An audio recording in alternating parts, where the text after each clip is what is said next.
நீங்கள் நண்டு வாங்கினீங்கன்னா கண்டிப்பாக இந்த ரெசிபியை ட்ரை பண்ணி பாருங்கள். சளி இருமலுக்கு ரொம்ப சூப்பரான ரெமடிங்க, ஹெல்த்தியான ரெமடி, டேஸ்ட்டும் சூப்பராக இருக்கும்.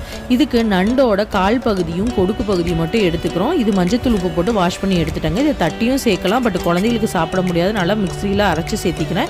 இது கூட தண்ணி விட்டு வடிகட்டி எடுத்து வச்சுக்கிறேன். 2 தக்காளியை நல்லா வேக வச்சு எடுத்துக்கிறோங்க. 1/2 லெமன் சைஸ் புளியை ஊற வச்சிடலாம். இதை அரைக்கிறதுக்கு பூண்டு 4-5 பல், சின்ன துண்டு இஞ்சி, மிளகு சீரகம் 1 டீஸ்பூன், வரமல்லி 1/2 டீஸ்பூன், வரமிளகாய் 2, கருவேப்பிலை சேர்த்து அரைச்சி எடுத்துக்கலாங்க. இப்போ வெந்த தக்காளியும் புளியும் சேர்த்து கரைச்சி எடுத்துக்கலாம். கடாயில் நல்லெண்ணெய் விட்டு கடுகு, வெந்தயம், கருவேப்பிலை தாளிச்சிட்டு நம்ம அரைச்ச கலவையும் சேர்த்து நல்லா வதக்கி விடுங்க. இது கூட தக்காளியும் புளியும் கரைச்ச கலவையும் ஊற்றிட்டு நண்டு அரைச்ச தண்ணியை ஊற்றிட்டு 1/2 டீஸ்பூன் மிளகாத்தூள், 1/4 டீஸ்பூன் மஞ்சத்தூள், தேவையான உப்பு சேர்த்து நல்லா கொதிக்க விடலாம். இது கூட கொத்தமல்லி தலையும் சேர்த்திட்டு இறக்கிடலாங்க. இப்போ சர்வ் பண்ணிடலாம். இது நண்டு சூப் மாதிரியும் அப்படியே குடிக்கலாம், சாப்பாடு கூடயும் சாப்பிடலாம். ரொம்ப நல்லாயிருக்கும். பிடிச்சிருந்தா லைக் பண்ணுங்கள், ஷேர் பண்ணுங்கள், சப்ஸ்கிரைப் பண்ணுங்கள். தேங்க்ஸ் ஃபார் வாட்சிங்.